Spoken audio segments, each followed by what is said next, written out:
सुहाने सपने समंदर बुर्द लाखों रुपए देकर रोजगार की तलाश, मौत बन गई। यूनान में कश्ती हादसा के तमाम लापता अफराद मुर्दा करार।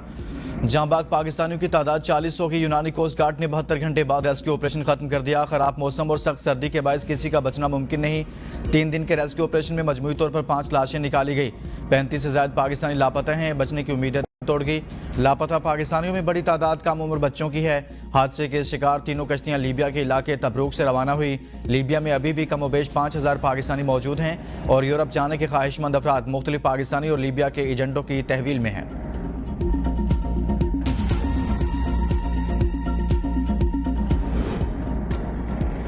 अमरीकी दोस्ती रंग दिखाने लगी। अमरीका ने मिसाइल प्रोग्राम में ताउन का इल्ज़ाम लगाकर 4 पाकिस्तानी कंपनियों पर पाबंदी लगा दी। अमरीकी महकमा खारजा के तर्जुमान मैथ्यू मिलर का कहना है पाबंदियों का मकसद पाकिस्तान की तवील फासले तक मार करने वाले मिसाइलों की तरक्की पर खदशात के बाद बड़े पैमाने पर तबाही फैलाने वाले हथियारों के फैलाव तरसील के निज़ाम को रोकना है। पाबंदियों की जद में आने वाली कंपनियों में इस्लामाबाद का नेशनल डेवलपमेंट कॉम्प्लेक्स, कराची की affiliates international, Akhtar and sons और रॉक साइट्स भी शामिल हैं। इन इदारों पर इल्ज़ाम है वो बड़े पैमाने पर तबाही फैलाने वाले हथियारों के फैलाव में किरदार अदा कर रहे हैं या अदा कर सकते हैं।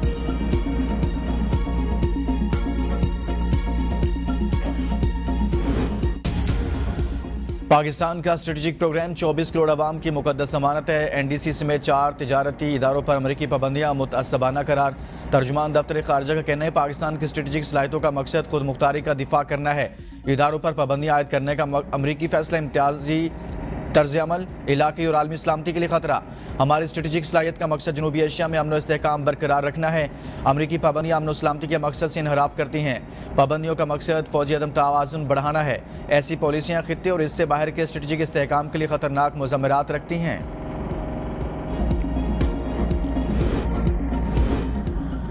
किसी ने मुज़ाकरात करने हैं तो करें, नहीं तो ना करें, हमने किसी के पास नहीं जाना। बानी पीटीआई के अलकादर ट्रस्ट केस में कल देर तक समाअत जारी रही। अदालती वक्त 3 या 4 बजे तक है। सवाल यह है क्यों इतनी देर तक समाअत जारी रही। उमर अयूब की पेशावर हाई कोर्ट में मीडिया से गुफ्तगू, कहा पीटीआई के कारकुनान को गुंजाइश से ज्यादा जेलों में रखा हुआ है। हम किसी से डरने वाले नहीं हैं। मुज़ाकराती कमेटी बानी पीटीआई ने तश्कील दी हुई है। लगता है हुकूमत को मुज़ाकरात में कोई दिलचस्पी नहीं।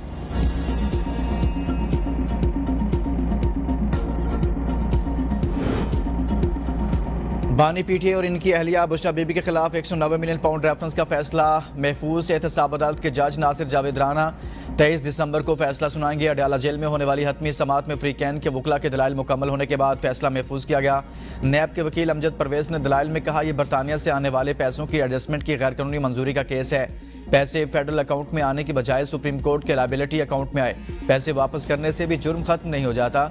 190 मिलियन पाउंड केस पैसों के हवाले से पाकिस्तान की तारीख का सबसे बड़ा केस था जिसके लिए रूल्स को रिलैक्स किया गया। वकील सफाई बैरिस्टर सलमान सफदर ने कहा केस में अलकादर ट्रस्ट का कोई भी मुलाजिम शिकायत करिंदा नहीं, कोई क्रिमिनल चीज साबित नहीं की जा सकी। यह केस सियासी बुनियादों पर बनाया गया। क्या सोशल वर्क को जुर्म करार दिया जा सकता है?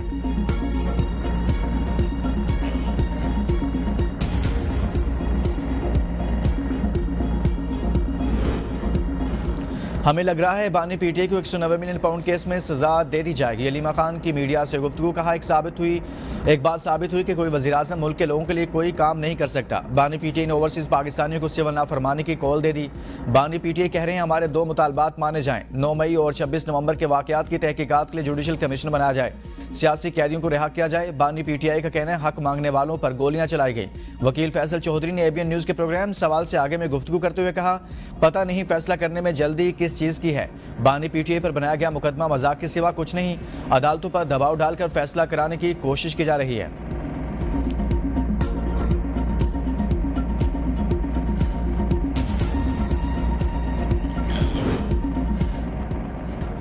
राना सनाउल्लाह कहते हैं तहरीक इंसाफ को सिविल नाफरमानी की तहरीक चलाने की जल्दी है तो शौक पूरा कर ले। हुकूमत पीटीआई से जो बात करेगी एस्टेब्लिशमेंट को ऑन बोर्ड रखेगी। नवाज शरीफ से इजाज़त लेकर मुज़ाकरात करेंगे।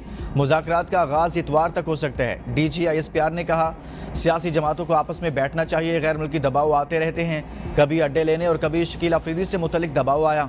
बानी पीटीआई ने महाजराई की सियासत से नुकसान उठाया। हम एक कमेटी का ऐलान करेंगे जो पीटीआई के साथ बात करेगी।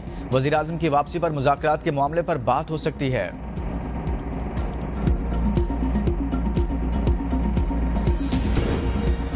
पाकिस्तान तहरीक इंसाफ की आदत की पार्टी पर गिरफ्त हचकोले खाने लगी। नाक़िस हिकमत अमली के बायस रहनुमाओं ने पार्टी कमेटीज़ को संजीदगी से लेना छोड़ दिया। ज़राए के मुताबिक PTI की कोर कमेटी और सियासी कमेटी में अरकान की बड़ी तादाद ने शिरकत करना छोड़ दी। पार्टी रहनुमाओं ने क़यादत से शिकवा किया है कि वाज़ेह मौक़िफ़ न अपनाने के बायस अवाम और मुखालिफिन के सामने सुबकी का सामना करना पड़ता है। PTI की किचन कैबिनेट की वजह से पार्टी रहनुमाओं और कारकुनान की मुश्किलात में इजाफा हो गया। बानी की जानिब से वाज़ेह गाइडलाइंस तक पार्टी मामलात बेहतर नहीं हो सकते।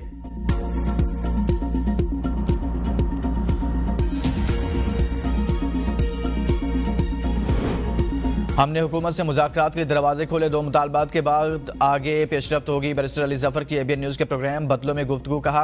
बानी PTI ने कहा 26 नवंबर के हवाले से जुडिशल कमीशन बनाया जाए। कानून के मुताबिक बनाया गया कमीशन शफाफ तहकीकात करेगा। बानी PTI से बहुत से लोगों ने मिलने की ख्वाहिश की, बदकिस्मती से किसी को मिलने की इजाज़त नहीं मिल रही। मुज़ाकरात हम किसी केस में रिलीफ के लिए नहीं कर रहे, तमाम केसेस का मुकाबला हम अदालतों में करेंगे और जीत कर दिखाएंगे।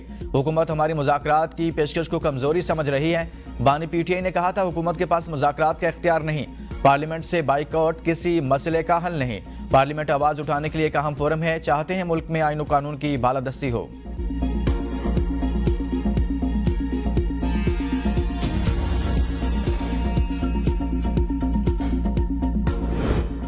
नॉन फाइलर्स पर 800 CC से बड़ी गाड़ियां खरीदने पर पाबंदी, बैंक अकाउंट नहीं खुलवा सकेंगे। टैक्स ला तरमीमी बिल कौमी असम्बली में पेश। नॉन फाइलर मखसूस हद से ज्यादा शेयर्स भी नहीं खरीद सकेंगे।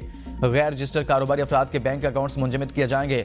हद से ज्यादा बैंकिंग ट्रांजैक्शन नहीं कर सकेंगे। सेल्स टैक्स रजिस्ट्रेशन न कराने पर बैंक अकाउंट्स मुंजमद किए जाएंगे। सेल्स टैक्स रजिस्ट्रेशन न कराने पर प्रॉपर्टी ट्रांसफर पर पाबंदी होगी। सेल्स टैक्स रजिस्ट्रेशन के 2 दिन बाद अकाउंट्स दोबारा बहाल होंगे। अकाउंट्स की दोबारा बहाली के लिए चीफ कमिश्नर के पास अपील करना होगी। फाइलर के 25 साल तक की उम्र के बच्चे और बीवी फाइलर्स तस्वुर होंगे। पाबंदी का इतलाक विफाकी हुकूमत के नोटिफिकेशन के बाद होगा।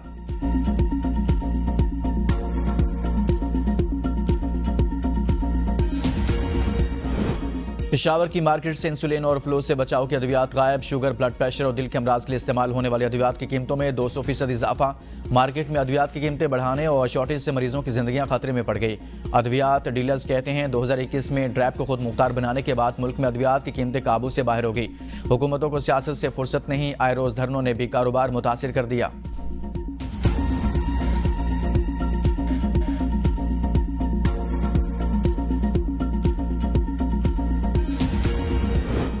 पोलियो का नया केस सामने आ गया। जैकबाबाद का बच्चा पोलियो का शिकार। कौमी इदारा सेहत लेबॉर्ट्री ने भी तस्दीक कर दी। रवां साल मुल्क भर में पोलियो केसेस की मजमूई तादाद 64 तक पहुंच गई।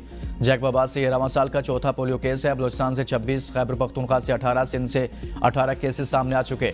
एक पोलियो केस का ताल्लुक पंजाब और इस्लामाबाद से है।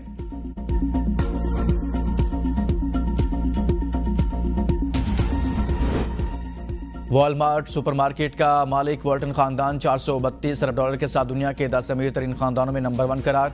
अमरीकी इदारे ब्लूमबर्ग ने फहरिस्त जारी कर दी। 6 दहाइयों कबल सेम वॉल्टन ने पहली सुपरमार्केट खोली थी और आज इनके खानदान से मुंसलिक अफराद का ताल्लुक दुनिया के अमीर तरीन लोगों में होता है। इस फहरिस्त में मजीद खानदानों के नाम भी शामिल, जिनमें अल नहान खानदान $323 अरब अमरीकी डॉलर के साथ दूसरे, $172 अरब अमरीकी डॉलर के साथ अल सानी खानदान तीसरे नंबर पर है।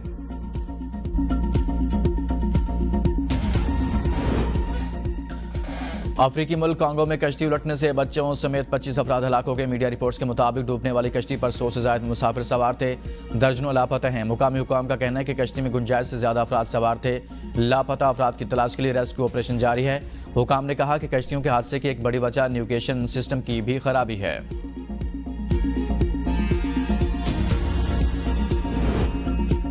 और मुल्क में शदीद सर्दी की लहर बरकरार। बालाई इलाकों में पहाड़ों पर बर्फबारी से मौसम सरमा अरूज पर पहुंच गया। इस्लामाबाद में खुश्क सर्दी, बालाई खैबर पख्तूनख्वा, कश्मीर और गिलगित बल्तिस्तान में चंद मकामात पर हल्की बारिश और पहाड़ों पर हल्की बर्फबारी मुतवक्के।